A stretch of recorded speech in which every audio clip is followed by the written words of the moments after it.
Hello mga pachams ko, tara luto tayo ng pork chop with tofu. Ayan, bali yung pork chop, minarinate ko muna and then pinirito ko, then saka ko siya hiniwa-hiwa, ginisa ko siya sa sibuyas and then nilagyan ko siya ng kangkong at saka ng broccoli. So ginisa ko, niluto ko, saka ko nilagay yung tofu. Pagkatapos, nung maluto-luto na siya, tinimplahan ko na siya, nilagyan ko siya ng oyster sauce, saka toyo, at nilagyan ko siya ng mayonnaise para yun ang magpapasarap talaga, yung sauce na yun. So, ayan.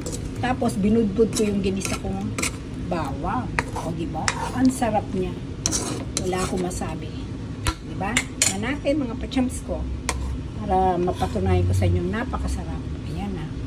Tikim lang muna. Tamang-tama ang lasa.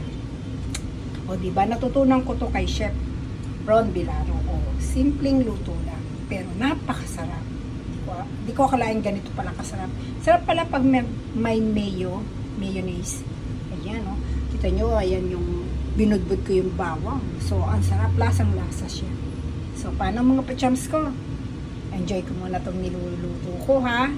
Para mamaya, ready for dinner na tayo. So, bye-bye for now, mga pachams!